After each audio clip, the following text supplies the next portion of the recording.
This video shows you why the Golden State Warriors have had an underrated offseason. The Dubs brought in two proficient spot-up shooters in Otto Porter Jr. and Nemanja Bjelica. They maxed out Steph Curry, drafted two versatile wing players, plus brought back a three-time champion in free agency. Here's why Klay Thompson returning in addition to those moves puts the Warriors in great shape to resume their dynasty. Before continuing, over 3/4 of the people who watch this channel are not subscribed, so if you fall into that percentage, please subscribe. Also, leave a like on this video, it takes a few seconds and makes a massive difference. Back-to-back non-playoff appearances with Klay Thompson missing the entirety of the last two seasons had the Warriors front office eager to make a statement heading into 2021's offseason. And no, Bob Myers didn't land the next Kevin Durant, and he probably didn't draft the next Stephen Curry or Klay Thompson. However, he did make some high-quality, underratedly valuable free agent deals and draft picks. They may not seem like big-time names on the surface, but when you surround them with Steph, Klay, and Draymond, their overall production and value should significantly elevate. One of three savvy veteran minimum contracts handed out by Golden State went to the 10-year veteran 3-and-D journeyman Otto Porter Jr. The former third overall pick from the 2013 draft is one of the biggest busts in recent memory. Otto did shoot 40% from three-point range last year, and he'll have a ton of open looks spacing the floor for Stephen Curry and Draymond Green, who combined for 15 assists last year. Draymond's handoff passes and general playmaking will help Otto make clean catches, and Steph's league-best scoring will give the former Chicago Bull twice the amount of open looks than he's accustomed to getting. Porter Jr. signed a 4-year, $106 million deal for the Wizards back in 2017, which comes along with a ton of scrutiny and pressure. There's no excuse for Otto not living up to that contract. Having said that, he's going to be a lot less tense playing on a veteran minimum next to the Splash Brothers in the Bay. But he can't get too comfortable because Otto's been given a second chance. The first opportunity of being a top lottery pick and instant starter in the league was squandered. But now, Porter Jr.'s been blessed with the prospect of competing for a championship. Barring he enters camp in shape, I expect him to be a big-time piece this year and thrive off playing next to debatably the best player in the world, Stephen Curry. The 28-year-old Porter Jr. is still in his prime, and just because we currently view him as a bust, well, he'll always be looked at as a bust, Otto still has a ton of time before his NBA story's fully written. But he's going to have to stay on the floor, as last year he was limited to 37 games with back and foot injuries. He ended up missing the final month and a half of Chicago's season. Acquiring Nemanja Bjelica to another veteran minimum deal is a minor deal on paper, but when you consider that the Serbian stretch big perfectly suits the Warriors' space and pace offensive playstyle, it's a signing that could potentially have major implications. Shooting big men have become a staple over the last 15 years in the NBA, and entering 21-22, the value of stretch fours is at its peak. Bjelica posted career highs across the board for the Kings in 2019-20, becoming a fan favorite in Sacktown. He did have an off year in 2020-21, but when he's efficient and living up to his nickname of Professor Big Shots hitting stone-cold daggers like these, to go home happy. He's one of the better stretch fours in the NBA. Bjelica was the 2015 EuroLeague MVP before starting his NBA career as a 27-year-old rookie. His first 3 seasons in Minnesota earned him a 3-year, $20 million deal with Sacramento in 2018's offseason. 3 years later, he'll be counted on to space the floor for the Splash Brothers. Great under-the-radar moves for Bob Myers. The core's getting a bit older, so signing veteran shooters with a ton of experience was the perfect route to take. Another flawless acquisition was bringing back the 2015 NBA Finals MVP.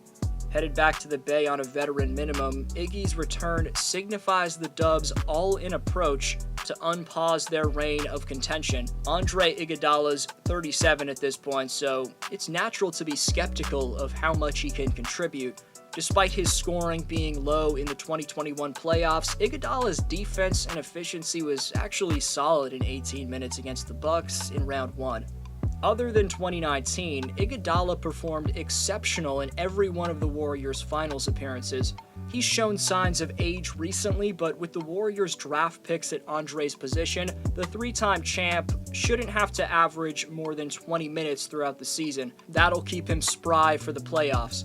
By the way, Jonathan Kuminga and Moses Moody breakdowns are coming up. Before that, and most significantly, was locking up the Golden Boy, the baby-faced assassin, the man who resurrected the Warrior franchise, Steph Curry, to a 4-year, $215 million contract. Under Curry's new deal, he'll average a shade under $54 million per year, the highest in the NBA, and in the final season when he's 38, he'll earn $59.6 million. You shouldn't worry about that if you're a Warrior fan though, because Curry's playing style should nicely withstand the later years of his career. It already has. Being third in MVP voting last year, breaking his own record for the fewest games required to reach 300 three-pointers for the 4th time last year, there's no evidence whatsoever of Steph hitting father time. Conversely, he's gotten better with age. Securing Curry for the rest of his prime years wasn't a shocking headline, but the importance for a Warrior franchise that has almost no success in the modern NBA without him cannot be understated. Curry's the first player ever to sign 2 separate $200+ million contracts, and the most entertaining player on the planet deserves every penny. He led the Warriors to 5 consecutive NBA Finals and 3 championships after a 40-year gap between the 1975 title and the first of the Curry era in 2015. This past season, he surpassed Wilt Chamberlain as the franchise's leading scorer. Seeing Curry in a jersey without the Golden State Warriors logo on it is unthinkable. He is in every way a franchise icon. It was great the Warriors made Steph happy with this deal before Thompson returns. Draft night saw the Dubs take Jonathan Kuminga with the 7th pick and Moses Moody with the 14th pick. Since I mostly talked about Moses in my Rookie of the Year prediction video yesterday, we'll start with Jonathan Kuminga. He shot under 40% from the field in Summer League, but showed off some of the defense and hops that led him to be such a high pick. Kuminga's size, slashing, and wing versatility are the reasons why ESPN draft experts are saying he looks like the steal of the draft. Despite Kuminga only shooting 37% from the field in Las Vegas and 27.8% from three-point range, one of those experts, Mike Schmitz, believes there's much more to the numbers, writing, quote, "What Kuminga showed as a downhill driver, shot creator, occasional shot maker, and versatile defender left more of an impression on me than him needing 18 shots to score 18 points consistently. The 18-year-old won't be a Rookie of the Year contender. He's a raw prospect who will take a project to develop. Having said that, all Kuminga will need to do is rebound, set screens, and roll to the basket next to Curry, Green, and Klay. Kuminga averaged 17.3 points, 6.3 rebounds, 1.5 steals, 0.8 blocks, over 27.6 minutes per game in Las Vegas, despite a lack of efficiency. Whether he increased his value in the Warriors' offense or on the trade market, Kuminga made the pick look smart for Golden State. However, I think the Warriors' 14th pick, Moses Moody, has a better shot to win Rookie of the Year than Kuminga, as Moody's efficiency in the Summer League was on point, and he'll fill a massive hole backing up the Splash Brothers. Not only can he defend and cut off the ball to the basket like a typical off-ball small forward, but Moody can handle the ball in pick-and-roll scenarios as well. Love everything I saw from Moody in Summer League. Let's see how he can contribute when the real games start. In addition to Iguodala, the second 3-time champ returning to the lineup next year is Klay Thompson. Whether you're a Warriors fan or not, whether you're religious or atheist, let's all quickly say a prayer that the 2-time All-NBA player Thompson stays healthy. Having said that, the most significant impact of Klay making his return, no matter if he's the All-NBA version of himself or the 12.5 point per game rookie version of himself, is that Steph Curry will have his second option back. The only reason the Warriors got one play-in tournament win away from reaching the playoffs last year was Steph saying, "Get out of my way, I'm making everything," and putting the team on my back, because there was no other choice. Draymond's the team's primary playmaker, rim protector. He doesn't score the ball consistently, and Wiggins being their second scoring option was a recipe for disaster. Kelly Oubre Jr. getting hurt didn't help, but he had an off year in 2021. Now the Warriors get the second Splash Brother back, a man who's averaged at least 20 points per game in 5 different seasons.